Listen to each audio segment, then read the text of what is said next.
हयग्रीवमुपास्महे कर्कटे पूर्ववैरुण्यां तुलसीकाननोद्भवां पाण्ड्ये विश्वम्बरां गोदां वन्दे श्रीरङ्गनायकीं काश्यपान्मयसञ्जातं नारायणपदाश्रितं श्रीमन्नारायणं वन्दे यतीश्वरश्रियानुषम् श्रीमते रामानुजाय नमः। जय श्रीराम। प्रिय भगवद्बन्धुవులారా, తిరుప్పావి వ్రతంలో భాగంగా మనమందరం కూడా ఇవాళ 23వ పాశురానికి చేరుకున్నాము. ఈ లోపల కృష్ణ పరమాత్మ ఏ విధంగా పడుకున్నాడో, మత్తెక్కి నీలాదేవి వక్షస్థలంపై పడుకున్నాడు. నీలాదేవి బయటకు వచ్చినా మేల్కొల్పినా మేల్కొల్పట్లేదు. కనుక మనం కూడా వచ్చే మంగళవారం నుండి గోదాకల్యం అయిన తర్వాత అట్లానే పడుకోవచ్చు ఇంట్లో. 23 రోజుల తర్వాత వారికి స్వామి యొక్క దర్శనం కలిగింది. మొదటి రోజు వీళ్ళు కాలాన్ని కొనియాడారు. మార్గడి తింగలని చెప్పి మార్గశీర్ష మాసాన్ని కొనియాడారు. వారు ఏదైతే అనుకున్నారో వెంటనే కాలం సంభవించిందన్నమాట. తర్వాత ఈ వ్రతంలో ఏ నియమాలు చేయాలో, ఏది పాటించాలో, ఏది విసర్జించాలో అన్ని కూడా వారు చర్చించుకున్నారు. 3వ పాశురంలో ఈ వ్రతం చేసినట్లయితే నెలకి 3 వర్షములు పడతాయి, పాడి పంట అంతా సుభిక్షముగా ఉంటుందని చెప్పి 3వ పాశురంలో చెప్పారు. 4వ పాశురంలో భగవద్భక్తుల యొక్క శక్తి ఎటువంటిదంటే, పరిపూర్ణమైన విశ్వాసం శరణాగతి చేసినట్లయితే స్వామివారి యొక్క పాదారవిందములు ఆశ్రయించే ఆ దేవతలందరూ కూడా మనం ఏది చెప్తే అది వింటారని చెప్పి వర్షాది దేవతల పర్జన్యుడిని ప్రార్థించారు, వర్షాన్ని కురిపించారు. తర్వాత 5వ పాశురంలో కృష్ణ పరమాత్మని అర్చావతారంగా ఏ విధముగా ఆరాధించాలో ఆ అవతార వైభవాలంతా కూడా చెప్పారంట. ఈ 6వ పాశురం నుండి పొయ్గై పూదత్తు పెరియాళ్వార్, తిరుముడిశయాళ్వార్, పెరియాళ్వార్, కులశేఖరాళ్వార్, కులశేఖరాళ్వార్, నమ్మాళ్వార్, ఆండాల్, పెరియాళ్వార్, తొండరడిప్పుడియాళ్వార్, తిరుప్పానాళ్వార్ అని ఈ తిరుమంగయాళ్వార్ 12 మంది ఆళ్వార్ని మేల్కొల్పి ఆచార్య సమాశ్రయం చేసి వారందరూ కూడా ముందుగా ఆలయానికి ముందు ఉండేటువంటి నందగోపవనానికి బయట ద్వారపాలకుని మేల్కొల్పి వారి యొక్క అనుమతి తీసుకొని తర్వాత ఆచార్య స్వరూపమైనటువంటి నందగోపుని ఆశ్రయించి తర్వాత మంత్ర అధిదేవత అనేటువంటి మంత్రస్వరూపురాలైనటువంటి యశోదాదేవిని మేల్కొల్పి తర్వాత మంత్రార్థ స్వరూపమైనటువంటి బలరాముని మేల్కొల్పి తర్వాత సాక్షాత్తు నారాయణుడు శ్రీ ఉండాలి కనుక లక్ష్మీదేవిని మేల్కొల్పి వీరందరూ కూడా లోపల స్వామిని దర్శించేటువంటి స్థితిలో ఇవాళ చివరిగా వారు అనుభవించేటువంటి దశని పూర్తి చేసుకుని ఆశ్రయించే దశకి చేరుకున్నాం అన్నమాట. లోపల వీళ్ళందరూ కూడా గుంపులుగా మొన్నటి రోజున అభిమాన భంగమై మాలో అహంకారం అంతా కూడా తొలగించుకొని నిన్ను ఆశ్రయించాము. అనన్య గతిత్వం, నీవే గతి, మాకు వేరే రక్షకుడు లేదు, నీవే పరిపూర్ణమైన భారం నీపైన ఉంచి ఏ విధంగా వచ్చామో అభిమాన భంగములై శత్రువులందరూ కూడా శాస్త్రవాన్ని విసర్జించిన నీ యొక్క ఆస్థానంలో నీ సింహాసనం కింద గుంపులుగా వచ్చి ఏ విధంగా కూర్చున్నారో మేము 5 లక్షల మంది గోపికలు అందరం కూడా వచ్చి కూర్చున్నామని చెప్పి ప్రార్థించిన వెంటనే కృష్ణ పరమాత్మ ఒకసారి బాధపడతాడన్నమాట. నిన్నటి రోజున వీరు ఏ సౌందర్యాన్ని కీర్తించారు? నేత్ర సౌందర్యం. ఆ తామర పుష్పాలు లాంటి పోదరి కన్నినా అని చెప్పి తామర పుష్పములు ఎంత సుకుమారంగా ఉంటాయో అట్లా నీ ఒక్కసారి విప్పారకూడదు, నిదానంగా అట్లా విప్పారి మమ్మల్ని అనుగ్రహించండి అని చెప్పి నిన్నటి రోజున ఒకసారి నీ చూపు ప్రసరించిన వెంటనే మా పాపము శాపము అన్నీ కూడా తొలగిపోతాయి. కనుక ఆ పాపము శాపము అహంకారం, నేను అనేటువంటి అహంకారం తొలగితేనే మనం లోపల స్వామిని ఆశ్రయించగలుగుతామని చెప్పి గోదాదేవి ఈ దివ్య ప్రబంధ తిరుప్పావైలో అనుగ్రహించింది. ఈ సృష్టి అంతా ఎట్లా జరిగిందో తెలుసా అండి మనకి? ఈ సృష్టి మొదలు ఎట్లా జరిగిందో తెలుసా? ఈ సృష్టి ఎట్లా జరిగిందో గోదాదేవి ఈ 23వ పాశురంలో అనుగ్రహించిందనమాట. అంతేకాకుండా ఈ 23వ పాశురాన్ని మనం ఒకరి ద్వారా ఉపదేశం పొంది నిత్యము పారాయణం చేసినట్లయితే కోర్టు సమస్యలు ఎవరికైతే ఉంటాయో, భూ వివాద సమస్యలు ఎవరికైతే ఉంటాయో అవి శీఘ్రముగా తొలగిపోతాయని చెప్పి సాక్షాత్ ఆండాల తల్లి ఈ పాశురంలో సాక్షాత్ భగవానుడు ఏ విధంగా సృష్టించి తాను ఈ రూపంలో అనేక అవతారాలుగా అవతరించాడో మనకి అనుగ్రహిస్తుంది గోదాదేవి. అట్లా వీళ్ళందరూ కూడా కృష్ణస్వామి దగ్గరికి వెళ్ళిన తర్వాత ఆయన ఒకసారి లేచి బాధపడతాడు. అయ్యో, ఇక్కడ రాత్రి మీ అందరికి కూడా వ్రతానికి సంబంధించిన పరికరములు ఇస్తారని చెప్పానే, మీరు వస్తారని తెలిసి కూడా నేను నిద్రించానని చెప్పి చాలా బాధపడతాడు. ఏ విధంగా రాముడు అరణ్యానికి వెళ్ళినప్పుడు ఋషులందరూ కూడా మహర్షులందరూ కూడా వచ్చి రాముడిని ప్రార్థించినప్పుడు రాముడు సిగ్గుపడతాడంట. అయ్యో, నేను చక్రవర్తి కుమారుణ్ణి, మీలాంటి వారి దగ్గరికి నేనే రావాలి, అటువంటిది మీరు నా దగ్గరికి వచ్చారని చెప్పి రాముడు ఏ విధంగా సిగ్గుపడ్డాడు. అంతేకాకుండా ఆంజనేయ స్వామి కూడా లంకా పట్టణంలో సీతామ్మవారిని నేను తీసుకెళ్తానంటే ఆ సీతామ్మవారిని ఇంత చిన్నవాడిని నన్నెట్లా తీసుకెళ్తామని చెప్పి ఆంజనేయ స్వామిగా సిగ్గుపడ్డాడు. ఇవాళ కృష్ణ పరమాత్మ కూడా ఇంతకాలం నా కోసం వచ్చి ఆ గొల్ల ప్రాంతంలో పెద్దలను కూడా నన్ను ఆశ్రయించవద్దని చెప్పినా కూడా నన్నే ఆశ్రయించాలని చెప్పి చలిలో రాళ్లు తొక్కుతూ రప్పలు తొక్కుతూ ఇంతమంది మేలుకొలిపి నా దగ్గరకు వచ్చారే, ఇంకా నేను మేలుకొలకుండా నన్ను ఆశ్రయించకుండా మా తండ్రి గారిని, మా తల్లి గారిని, మా అన్నగారిని, మా నీలాదేవిని కూడి నన్ను ఆశ్రయించాలని నేను మేలుకొనలేదని అని చెప్పి కృష్ణ పరమాత్మ ఎంతో బాధపడ్డాడు అనమాట. ఆనాడు రాముడి యొక్క అరణ్యానికి వెళ్ళిన ఋషులందరూ కూడా బాధపడ్డారు. అటువంటి ఈ స్త్రీలందరూ కూడా బాధపడుతుంది. కృష్ణుడు తట్టుకోలేక ఒకసారి లేచి ఏం కావాలి అని అడిగాడనమాట. ఇక్కడ కాదు స్వామి, ఇంతవరకు మీరు స్వామి యొక్క నిద్రా సౌందర్యాన్ని దర్శించారు, ఆయన యొక్క నేత్ర సౌందర్యాన్ని దర్శించారు, ఆయన ఎట్లా పడుకున్నాడు దర్శించాడు. ఇప్పుడు ఆయన కూర్చోవాలి, కూర్చునే సౌందర్యాన్ని చెప్తున్నారు. ఆయన ఎట్లా కూర్చోవాలి, ఆ మంచం పై నుంచి ఎట్లా లేవాలి, లేచి నడిచి ఎట్లా రావాలి, వచ్చిన తర్వాత సింహాసనంపై ఏ విధంగా కూర్చోవాలో గోదాదేవి చెప్తుందన్నమాట. సాధారణంగా సుప్రీంకోర్టులో కానీ హైకోర్టులో కానీ జడ్జి ఏం చేస్తాడు, ఏదైనా వాదన వచ్చినప్పుడు ఇంట్లో చెప్తాడు, దాని పరిష్కారం కోర్టులో చెప్తాడు. ఆ కోర్టులో ఆయన ఆ స్థానంలో కుర్చీలో కూర్చుంటేనే అది శాసనం అన్నమాట. అట్లా కూడా గోదాదేవి ఏం చెప్తుంది, నీ శైల మందిరంలో కాదు, నువ్వు రావాలి సింహాసనం పైన కూర్చుంటే అదే మాకు శాసనంలాగా ఉంటుంది కనుక నీవు బయటికి రావని చెప్పి గోదాదేవి ఇవాళ సృష్టి ఏ విధంగా ప్రారంభమైందో అంతా వివరంగా వివరిస్తుంది అనమాట గోదాదేవి. 5 ఏళ్ల పిల్లకి సృష్టి క్రమం ఎట్లా తెలిసిందంటే సాక్షాత్తు భూదేవి అంశగా తాను అవతరించింది కనుక ఆ విధంగా స్వామి ఏ విధంగా నిద్రించాడు, ఆ నడక సౌందర్యం ఏ విధంగా ఉండాలో గోదాదేవి మారి మలై మురంజిల్ మన్ని కిరంతురంగం. మారి అంటే వర్షాకాలంలో, మరి మారి మలై అంటే కొండ గుహల్లో ఒక సింహం పడుకుంది. సింహం పడుకుంటే వర్షాకాలంలో చీకటిగా ఉంటుంది, సింహం కనిపిస్తుందా? కనిపించట్లేదు. ఒక్క సింహం కాదు, 2 సింహాలతో పడుకుంది, కానీ ఒకే సింహం లాగా కనిపిస్తుంది. వర్షాకాలంలో ఒక పెద్ద గుహలో లోపలి చీకటిగా ఉన్న ప్రాంతంలో 2 సింహాలు కౌగిలించుకొని పడుకున్నాయి, కానీ బయటికి చూస్తే మనకు ఒకే సింహం లాగా కనిపిస్తుంది.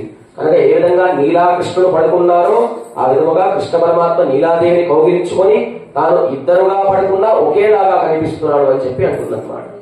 అయితే ఇక్కడ వర్షాకాలముని ప్రత్యేకంగా గోదాదేవి కీర్తిస్తుంది. ఎందుకు వ్రతం చేస్తున్నారు వీరు? వర్షాలు పడాలి. ఏం వర్షం? బాహ్యమైన వర్షం పడాలి. నీవు మాతో వర్షంలో భక్తిపూర్వకంగా స్నానం చేయాలని చెప్పి వర్షాకాలాన్ని కొనియాడుతున్నారు. వర్షాకాలం ఎంత గొప్పది అంటే వర్షాలు లేకపోతే ఈ ప్రపంచమే శూన్యం. కృష్ణదేవరాయల యొక్క ఆస్థానంలో 8 మంది దిగ్గజాలు ఉండేవారు అనమాట. ఎంతమంది? ఆయన అడిగాడనమాట, 12లో 4 తీస్తే ఎంత అని అడిగాడంట. ఎంత అవుతుంది 12లో 4 తీస్తే? తెలంగాణ రామకృష్ణుడు 0 అని చెప్పాడంట. ఎందుకు? ఆ కాలంలో 4 మాసాలు వర్షాలు పడేవి. 12 మాసాల్లో 4 వర్షాలు పడకపోతే ఏమవుతుంది? శూన్యమే అవుతుంది చెప్పి ఆయన 0 అని చెప్పాడు అనమాట. కనుక వర్షాలు ఉంటేనే పాడి పంట సమృద్ధిగా ఉంటుంది, ఈ లోకమంతా సుభిక్షముగా ఉంటుంది. కనుక వర్షాకాలంలో కొండ గుహల్లో ఒక గర్జించేటువంటి సింహం పడుకుంది. సింహం కూడా ఏం చేస్తుంది? వర్షాకాలం వచ్చే ముందు ఆ 4 మాసాలకు సంబంధించిన ఆహారం అంతా కూడా తీసుకొని లోపలికి వెళ్ళిపోతుంది. వర్షాకాలం కొండ గుహల్లో ఉంటున్నారు. ఇక్కడ ప్రతి అర్థానికి గోదాదేవి ఎంతో అంతరంగమైనటువంటి అర్థం చెప్తుంది. కొండ జలపాతం పడుతుంది కొండపై నుంచి. వర్షం పడినప్పుడు జలం పడినప్పుడు కొండ కదులుతుందా? కదులుతున్న కొండ కదలదు. అటువంటి కొండ ఏ విధంగా కదలదో విష్ణు భక్తులు కూడా అటువంటి వారే. వారికి లౌకికమైనటువంటి సాంసారికమైనటువంటి ప్రకృతి సంబంధమైన అనేక భోగములు వచ్చినప్పటికీ కొండ ఏ విధంగా కదలదో విష్ణు భక్తులు కూడా అదే విధంగా చంచలమైన మనస్తత్వం లేకుండా ఎప్పుడు కూడా స్వామిని ఆశ్రయించేవారు. సాధారణంగా నాట్యం చేస్తుంటారు. కింద కంచంలో కాలు పెట్టి ఒక చేతిలో కుండ పెట్టుకొని పైన దీపం పెట్టుకొని నాట్యం చేస్తారు. వాళ్ళ లక్ష్యం అంతా కూడా పైన దీపం పైన ఉంటుంది. ఒకసారి అటు ఇటు చూసారా అది కింద పడిపోతుంది. కనుక భగవద్భక్తులందరూ కూడా అట్లానే ఉండాలి. లౌకికమైన విషయాలు వచ్చినప్పటికీ, సమస్త భోగములు వచ్చినప్పటికీ ఇప్పుడు మన దృష్టి లక్ష్యం లాగా మన స్వామిపైనే ఉండాలని చెప్పి మారి మరై మురంజిల్ మన్ని కిడం దురంగం శీర్య సింగ వరివిత్తు తీవిరిత్తు. ఈ వర్షాకాలంలో రామచంద్ర స్వామి కూడా ఆ మేఘములన్నీ కూడా చూసి ఎంతో బాధపడ్డాడు. మేఘం ఏ విధంగా వర్షిస్తుందో ఆయన కంటి నుండి కూడా కన్నీరు వర్షం కలిసింది. ఎందుకంటే సీతాదేవి లేదు ఆ సమయంలో. అంతేకాకుండా ఇది ఈ వర్షాకాల సమయంలో ఆషాఢ మాసం ప్రారంభమవుతుంది కనుక ఆ వర్షాకాల సమయంలో యతులందరూ కూడా ఏం చేస్తారు, చాతుర్మాస్యం చేస్తారు. ఒకే కాలంలో ఉండి వారు చాతుర్మాస్య దీక్ష చేస్తారు కనుక వర్షాకాలం చాలా గొప్పది అని వర్షాకాలాన్ని కీర్తిస్తున్నారు. అంతేకాకుండా సుగ్రీవుడికి రాముడు వాలి సంహారం అయిన తర్వాత సుగ్రీవుడికి రాజ్యం ఇచ్చిన తర్వాత రామచంద్ర స్వామి సుగ్రీవుడికి చెప్తాడు, సుగ్రీవా నీవు నీ భార్యతో ఏకాంతంగా 4 మాసాలు గడుపు. ఎందుకంటే వర్షాకాలంలో వానర సైన్యం అంతా కూడా సీతామ్మవారిని అన్వేషించలేరు కనుక నీవు 4 మాసాలు నీ భార్యతో ఏకాంతంగా రుమతారాలతో ఏకాంతంగా అనుభవించని చెప్పి 4 మాసాలు వర్షాకాలం చాలా గొప్పది అని కీర్తిస్తున్నారు. ఎందుకంటే వర్షాకాలంలో ఎక్కువ వర్షాలు పడితే యుద్ధములు కూడా జరగవు, శత్రువుల శాస్త్రం కూడా తగ్గిపోతుంది. ఈ వర్షాకాలాన్ని గురించి ఎంతో మంది కవులు ఎన్నో కావ్యాలు రాశారు కనుక వర్షాకాలం చాలా గొప్పది అని చెప్పి గోదాదేవి మారి మలై మురంజిల్ మన్ని కిడం దురంగుం శీర్య సింగ వరివిత్తు తీవిత్తు. ఇది బయట వర్షం. కానీ స్వామి ఎట్లా పడుకున్నాడు, ఒక కొండలో పడుకున్నాడు. ఏ కొండలో పడుకున్నాడు, వేదం అనేటువంటి కొండలో తాను పడుకున్నాడు. ఎట్లా పడుకున్నాడు, ముడుచుకొని పడుకున్నాడు అన్నాడు. తాను ఒక్కడిగా పడుకున్నాడా, ఇద్దరుగా పడుకున్నాడా? ఇద్దరు పడుకున్నాడు. కానీ ఇలా ముడుచుకుంటే ఇద్దరుగా ఉన్నారు. అంటే ఈ సృష్టిని సృష్టించే ముందు స్వామి ప్రళయకాలంలో కొండ వేదం అనేటువంటి కొండ గుహల్లో మనందరినీ కూడా లోపల నింపుకొని లక్ష్మీ అమ్మవారిని కౌగిలించుకొని ఏ విధంగా ముడుచుకొని పడుకున్నాడో ఆ సింహం ఆ లోపల ఆ విధంగా పడుకుంది. వీరు కృష్ణుడి కోసం వ్రతం చేస్తుంటే సింహాన్ని కీర్తిస్తున్నారు ఏంటండి? సింహం అంటే ఎవరు? నరసింహస్వామి. నరసింహస్వామిని కీర్తిస్తున్నారు. రాముడు అందంగా ఉంటాడా, కృష్ణుడు అందంగా ఉంటాడా, నరసింహస్వామి అందంగా ఉంటాడా? ఎవరు అందంగా ఉంటాడు? అందరికంటే మేమే అందంగా ఉంటారని మీరు అంటారు, కానీ ఎవరు అందంగా ఉంటారు? నరసింహస్వామి అందమైన రూపం అన్నమాట. అందుకని ఆ నమ్మాడు అర్యసింగం అంట. అర్యం అంటే అందమైనటువంటి సింహం. ఈ దశావతారాల్లో మత్స్య కూర్మాది దశావతారాలు అన్ని అవతారాలు దేవతల యొక్క ప్రయోజనం కోసమే వచ్చారు. ఒక్క నృసింహుడు మాత్రం తన భగవద్భక్తుడి కోసం వచ్చాడు. అందుకే అర్యసింగం. ఎందుకు? ప్రహ్లాదుని అనుగ్రహించడం కోసం తాను వచ్చాడు. హిరణ్యకశిపుడిని సంహరించిన తర్వాత లక్ష్మీదేవి, బ్రహ్మాది దేవతలు, ఇంద్రాది దేవతలు, రుద్రుడు అందరూ కూడా ఆయన యొక్క శౌర్యాన్ని, పరాక్రమాన్ని, కోపాన్ని చూసి గజగజ వణికిపోయారు. లక్ష్మీదేవి కూడా భయపడింది అన్నమాట. ఒక్కడు భయపడలేదు, ప్రహ్లాదుడు భయపడలేదు. ఎందుకంటే నా పరిపూర్ణమైన భక్తి విశ్వాసంతో ఉన్నాడు కనుక ఆ విధముగా అర్యసింగం, శీర్యసింగం అని అంటారు. గోదాదేవి తన కళ్యాణానికి ముందు కలగనిందనమాట. నాకు నృసింహస్వామితో పెళ్లి కావాలి, ఆయననే పెళ్లి చేసుకోవాలని కోరిందనమాట. కృష్ణుడి కోసం వ్రతం చేసింది, రంగనాథుని పొందాలనుకుంది, వెంకటాచలపతిని ప్రేమించింది. మన నృసింహస్వామిని ఎట్లా పెళ్లి చేసుకుందంటే వాస్తవానికి చూడండి, మనకు కూడా ఆ సినిమా హీరోలాగా ఉంటే బాగుందని అనిపిస్తుంది మన భర్త కూడా. అట్లా లేకపోయినా ఆయన యొక్క లక్షణాలు కొన్ని ఉన్నా బాగుందని సర్ది పెట్టుకుంటాం. రాముడికి కూడా రుక్మిణి దేవుడికి కూడా నృసింహస్వామి అంటే బాగా ఇష్టం అన్నమాట. మారీషుడు వచ్చి రావణాసురుడు చెప్తాడు సీతామ్మవారిని అపహరించాలంటే అప్పుడు మారీషుడు చెప్తాడు, ఇది వరకు 12 ఏళ్ల ప్రాయంలో ఆయన తాటగని సంహరించాడు, ఇప్పుడు ఆయన సాక్షాత్తు నృసింహుడు. నరసింహస్వామి ఏ విధంగా హిరణ్యకశిపుడు సంహరించాడు, ఆయనను ముట్టుకుంటేనే సంహరిస్తాడు రాముడు అని చెప్తుందన్నమాట.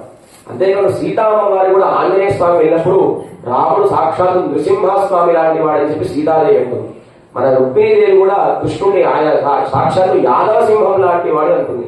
కనుక గోదాదేవి కూడా తను పెళ్లి చేసుకునే ముందు పెళ్లి కుమారుడు అందమైన నృసింహుడి లాగా ఉండాలని చెప్పి ఆ మారిమలై మురంజిల్ మన్ని కిడందురంగు శీర్య సింగం అరివిత్తు తీవిరిత్తు.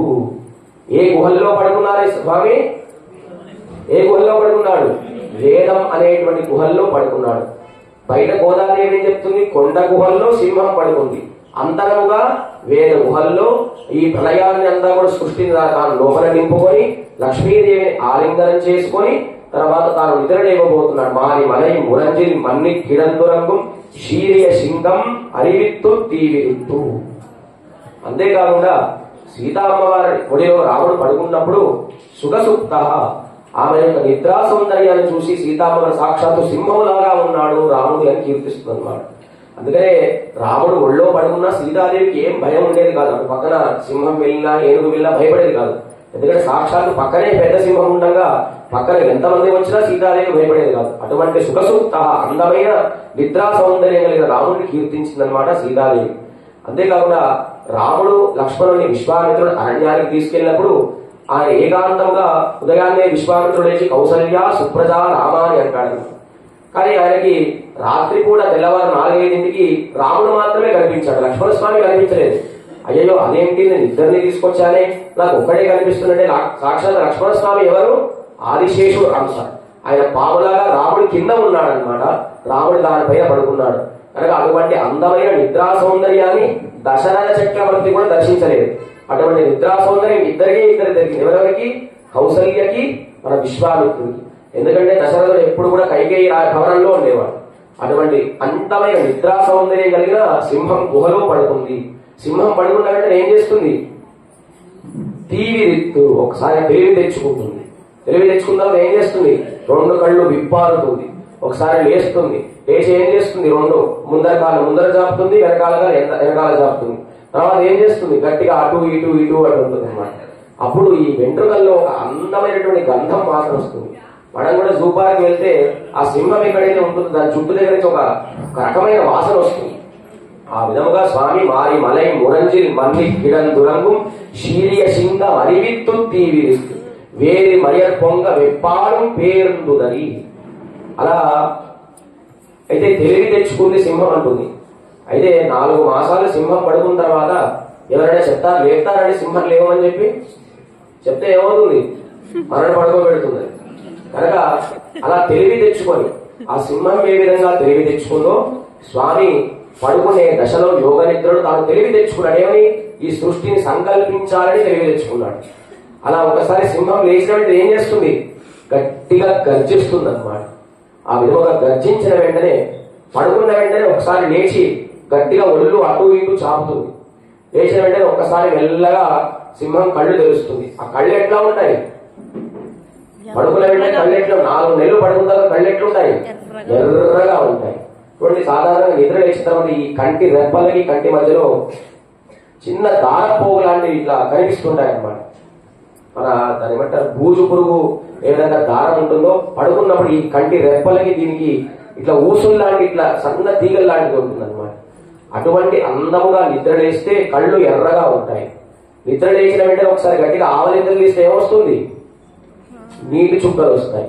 తర్వాత అంటే సృష్టిని ఏ విధంగా సృష్టించాడంటే ముందు ఏదొచ్చింది? కళ్ళు ఎర్రగా ఉన్నాయంటే తేజస్సు వచ్చింది.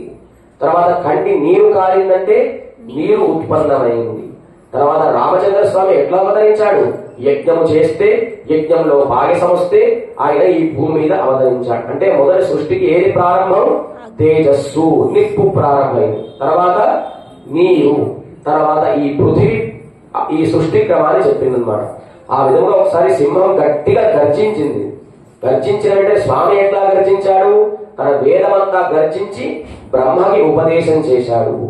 ఆ బ్రహ్మ కూడా తాను సృష్టిని సృష్టిద్దామని చెప్పి స్వామిని ప్రార్థించినప్పుడు సాక్షాత్తు శ్రీమన్నారాయణ వచ్చి మంత్రాలు ఉపదేశం చేశాడు. ఉగ్రం వీరం మహావిష్ణుం జ్వలంతం సర్వతోముఖం నృసింహం భీషణం భద్రం మృత్యోర్నమామ్యహం చెప్పి తాను ఉపాసన చేసిన తర్వాత సృష్టిని చేసేవాడెవడు? సాక్షాత్తు శుభముఖ బ్రహ్మ అయినప్పటికీ తన అంతర్యామిగా ఉండి స్వామిని సృష్టిని సృష్టింపజేస్తాడు. ఒకసారి కళ్ళు తీసిన వెంటనే ఏమొస్తుంది? ఎరుపుదనం వస్తుంది, నీరు కారుతుంది. కనుక ఈ సృష్టికి మొట్టమొదటి పదార్థం ఏమిటి? నిప్పు, తర్వాత నీరు. ఒకసారి గట్టిగా సింహం లేచిన తర్వాత ఏం చేస్తుంది? ఇట్లా శరీరం అంతా అటు ఇటు తులుగుతుంది దాని చుట్టూని. అప్పుడు ఆ చుట్టూ నుంచి ఒక వాసన వస్తుంది. ఈ వాసన ఎక్కడ ఉంటుంది? ఈ భూమికి ఉంటుంది అన్నమాట. కనుక నిప్పు, నీరు, భూమి, ఈ విధముగా సృష్టి ప్రారంభమైంది అని చెప్పి నీవు లేవవలసిందిగా సింహాన్ని కోరుతున్నారన్నమాట. కానీ గట్టిగా గర్జిస్తే ఆ గర్జననే వేదము. ఆ వేదమును సాక్షాత్తు స్వామి బ్రహ్మకి ఉపదేశించాడు. తర్వాత సృష్టిని సృష్టించిన తర్వాత మనందరినీ కూడా తన సంకల్పం మాత్రం చేతనే సింహం ఏ విధంగా ఎవరో వచ్చి లేపాలని కాకుండా తానే లేచి ఏ విధంగా గర్జించిందో శ్రీమన్నారాయణుడు కూడా తన సంకల్పం మాత్రం చేతనే బ్రహ్మ రుద్రాదులని మనందరినీ కూడా సృష్టించినాడు. ఆయన ఏ విధంగా సృష్టించినాడంటే తాను ఒక వ్యూహ అవతారంలో అనిరుద్ధ రూపాన్ని అవతరించి ఆ అనిరుద్ధమూర్తియే వాసుదేవ సంకర్షణ ప్రద్యుమ్న అనిరుద్ధ 4 రూపాలు ధరించి అక్కడ నుండి రామకృష్ణ దశావతారములుగా ఈ భూలోకానికి వచ్చాయని చెప్పి ఈ సృష్టి క్రమాన్ని అంతా కూడా గోదాదేవి సూక్ష్మగా మనకి ఈ పాశ్రంలో అనుగ్రహించింది. ఆ విధముగా సింహం ఒకసారి గర్జించిన వెంటనే ఒకసారి బయటికి రావాల్సిందిగా కోరుతున్నారన్నమాట.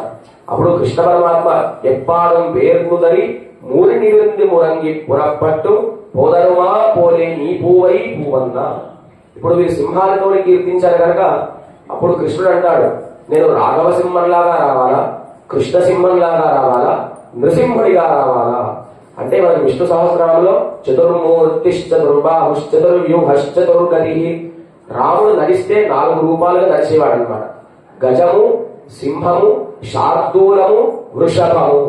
ఆ 4 ఎంత అందముగా, శౌర్యముగా, పరాక్రమముగా, అందముగా నడుస్తాయో మా రాముడు ఏ విధంగా నడిచి వచ్చాడో అరణ్య ప్రాంతంలో ఒక అందమైన సింహులాగా, అందమైన ఆబోతు వృషభంలాగా, శార్దూలములాగా, అందమైన ఏనుగులాగా ఆ నడక సౌందర్యంతో నీవు నిదానంగా రావాలి అని అంటున్నారు అనమాట. తర్వాత నీ పూవై పూవన్నా, నీవు నడిచిన వెంటనే నీ సౌందర్యం ఎట్లా ఉంటుందంటే అతసీ పుష్ప సంకాశం హార నూపుర శోభితం రత్నగంగన కేయూరం కృష్ణం వందే జగద్గురుం. ఆ అతసీ పుష్ప ఎంత అందముగా ఉంటాయో నీ ముఖారవిందం నడుస్తున్నప్పుడు నవ్వుతూ సింహములాగా, గజములాగా, శార్దూలములాగా, వృషములాగా లేచి రావాలి. లేచి వచ్చి ఏం చేయాలి? అక్కడ సింహాసనం పైన కూర్చొని ఉన్ కోయిల్ నిన్నింగలే పోందరుడి. ఇంతవరకు ఏమన్నారు? నందగోపన్ కోయిల్ అన్నారు. ఇప్పుడు ఏమంటారు? నిన్ కోయిల్. నీ ఉండేటువంటి శయనాగారం నుండి మత్తు నిద్రను విడిచిపెట్టి నీవు బయటికి వచ్చి, నీ వాసస్థానం నుండి బయటికి వచ్చి ఆస్థాన మండపంలోకి వచ్చి సింహాసనం పైన కూర్చోవాలి. ఎందుకంటే ఇక్కడే కూర్చోవాలి. ఇప్పుడు చూడండి, సింహాసనం లోపల పెట్టి మీకు కనిపిస్తుందా? కనిపించదు. ఇక్కడ కూర్చుంటేనే, ఇక్కడ ఉంటేనే మీకు కనిపిస్తుంది కనుక నీవు 5 లక్షల మంది గోపికలు అందరూ కూడా వచ్చారు కనుక నీ దర్శనం అందరికి కూడా దక్కాలంటే ఎక్కడికి వచ్చి కూర్చోవాలి? ఇక్కడికి వచ్చి కూర్చొని సింహాసనం పైన కూర్చొని మా కోరిక ఏదో నేను నెరవేర్చాలని చెప్పి ఉన్ కోయిల్ నిన్నింగలే పోందవి కోప్పుడియ శీలియ సింగా సరత్తిరిందు యామంద కార్యం ఆరాయందరులు ఏదో ఎంబావాలి. ఆ సింహాసనం పైన వచ్చి కూర్చున్న తర్వాత మేము దేనికోసం వచ్చామో మమ్మల్ని అడిగి నీవు మమ్మల్ని అనుగ్రహించాలి అని అంటున్నారు. మీరు దేనికోసం వెళ్ళారు? కృష్ణ పరమాత్మ దగ్గర దేనికోసం వెళ్ళారు? పరై అనే వాద్యం కోసం వెళ్ళారు. కానీ ఇప్పుడు వీళ్ళు ఏమంటారు? మేము వచ్చిన వెంటనే మిమ్మల్ని అడగము, మీ సింహాసనంలో కూర్చున్న తర్వాత ఆ సౌందర్యాన్ని దర్శించాలి. వెంటనే అడిగితే ఏమవుతుంది? మాది కూడా భరతుడు లాంటి పరిస్థితి అవుతుంది. భరతుడు ఏం చేస్తాడు? ఆయన చిత్రకూటంలో ఉన్నప్పుడు రాముని అడిగినప్పుడు వెంటనే వస్తాడు రాముడు? రాడు. ఏమిస్తాడు రాముడు? పాదుకలు ఇచ్చి పంపిస్తాడు. కనుక ఆ విధముగా మేమందరం కూడా సింహాసనం మీద కూర్చున్న తర్వాత మేము ఇప్పుడే నిన్ను కోరమయ్యా, 29వ భాషణంలో పరైన వాద్యమును కోరుతాము అని చెప్పిన వెంటనే ఒక్కసారి కృష్ణుడు ఎంతో బాధపడతాడు. అయ్యో, నేనే మీ దగ్గరికి వస్తానని చెప్పాను, రాత్రి నేనే మీకు ఏకాంతంగా దర్శనం ఇస్తానని చెప్పాను, కానీ మనిషిపై పడుకున్నానని చెప్పి ఆయన నడిచి వచ్చి సింహాసనం పైన కూర్చున్న వెంటనే రేపటి రోజున వీళ్ళందరూ కూడా స్వామి యొక్క పాదార విందములకు, ముఖార విందానికి మంగళాశాసనాన్ని పాడతారు. అదే పోర్తి పోర్తి. ఇవాళ ఈ పాశురంలో ఉన్ కోయిల్ నిన్నింగలే పోందరుడి. ఉన్ కోయిల్ అంటే ఈ సృష్టికే మొట్టమొదటి కోయిల్ ఏంటంటే శ్రీరంగ దివ్య క్షేత్రం. ఆ శ్రీరంగ క్షేత్రంలో స్వామి ఎక్కడ ఉన్నాడు? కొండ గుహల్లో సింహం ఏ విధంగా పడుకుంటుందో ఆ రంగనాథుడు కూడా అదే విధముగా పడుకున్నాడని చెప్పి ఇవాళ దివ్య దేశం శ్రీరంగ దివ్య క్షేత్రం. అక్కడ ఉండేటువంటి అమ్మవారి పేరు రంగనాయకి. అందరూ కూడా ఒకసారి నమస్కారం చేసుకొని మన మనస్సంతా కూడా ఆ శ్రీరంగ క్షేత్రం ఒక్కసారి అక్కడ ఒకసారి ఆ స్వామి పైన పెట్టి అందరూ కూడా నామానుసంధానం చేయండి. ఓం శ్రీరంగ క్షేత్ర నివాసాయ రంగనాయకీ సమేతాయ శ్రీరంగనాథాయ నమః. శ్రీరంగ క్షేత్ర నివాసాయ రంగనాయకీ సమేతాయ శ్రీరంగనాథాయ నమః. స్వామి ఎక్కడ పడుకున్నాడు? ఏ గుహల్లో పడుకున్నాడు? వేదం అనేటువంటి గుహల్లో ఒక్కడే పడుకున్నాడా? ఇద్దరుగా పడుకున్నాడు, కానీ ఒక్కరుగానే కనిపిస్తున్నాడు. ఆయన గర్జించిన వెంటనే ఏమి గర్జించాడు? వేదములను గర్జించి బ్రహ్మకు ఉపదేశం చేశాడు. ఆయన కళ్ళు విప్పినప్పుడు ఎట్లా ఉన్నాయి? ఎర్రగా ఉన్నాయి. అంటే ఈ సృష్టి ఎట్లా ప్రారంభమైంది? నిప్పుతో ప్రారంభమైంది. తర్వాత ఒకసారి ఈ శరీరాన్ని ఇట్లా గట్టిగా చాచిన వెంటనే కంటి నుండి నీటి ధార వచ్చింది కనుక నీరు వచ్చింది. తర్వాత సింహం తన ఎంట్రుకలు అటు ఇటు ఇటు అంటే ఏమొచ్చింది?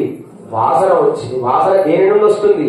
ఈ భూమి నుండి వస్తుంది. కనుక సృష్టి ప్రారంభం నీరు, నిప్పు, నీరు ఈ భూమితోనే ప్రారంభమైందని చెప్పి సృష్టి క్రమాన్ని వివరించారు.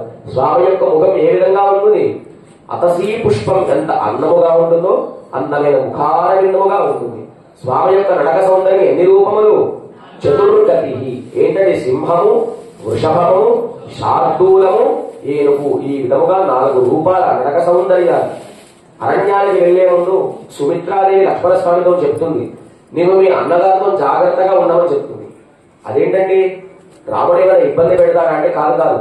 మీ అన్నగారి నడక సౌందర్యం చూస్తే నీవు మర్చిపోతావా దేనికోసం వెళ్ళావు, కానీ జాగ్రత్తగా భద్రంగా ఉండని చెప్తుంది. అంత అందమైన నడక సౌందర్యాన్ని స్వామి కూర్చున్నా, పడుకున్నా, నిల్చున్నా, ఇట్లా ఉన్నా అందముగా ఉంటాడు.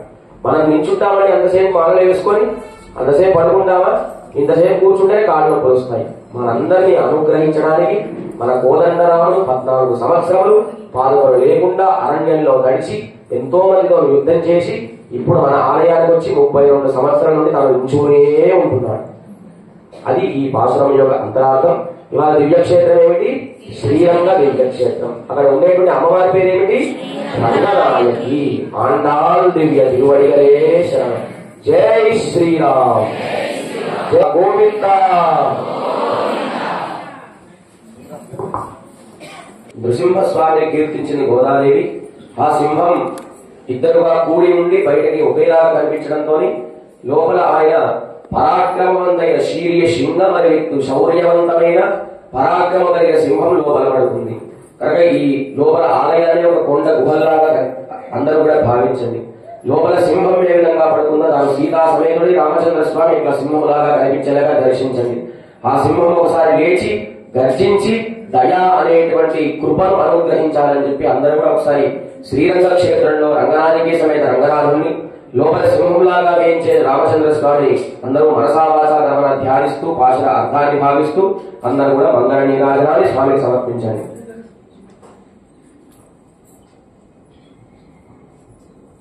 மாரிமலை முரஞ்சில் மன்னிக்கிடந்துறங்கும் சீரிய சிங்கம் அறிவித்தொத்தி விரித்து வேர்மயர் பொங்க வெப்பாடும் பேருந்துதறி மூடி நிமிர்ந்து முழங்கி புறப்பட்டு உதருமா போலே நீ பூவை பூவண்ணா உன் கோயில் ரிங்களே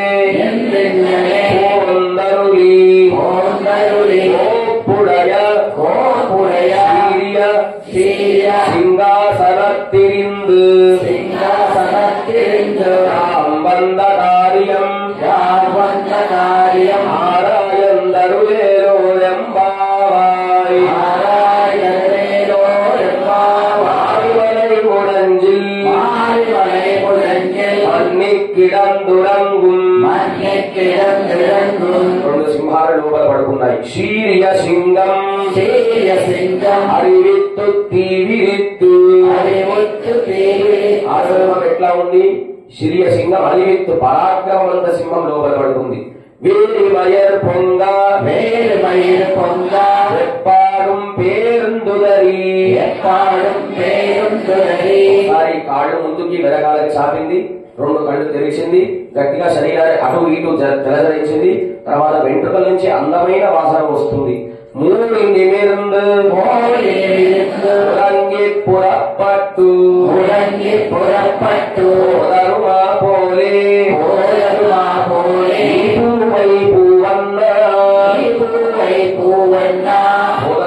అంటే అతసీ పుష్పం లాంటి వర్ణం లాంటి తిరుముఖ మండలం స్వామిని కీర్తిస్తున్నారు. ఉన్ కోయిల్ రింగలే అక్కడ కాదు అనుగ్రహించేది. ఉన్ కోయిల్ అక్కడ నుండి బయటికి రావాలి. ఎట్లా రావాలి? కోపుడియ సీరియ సింగం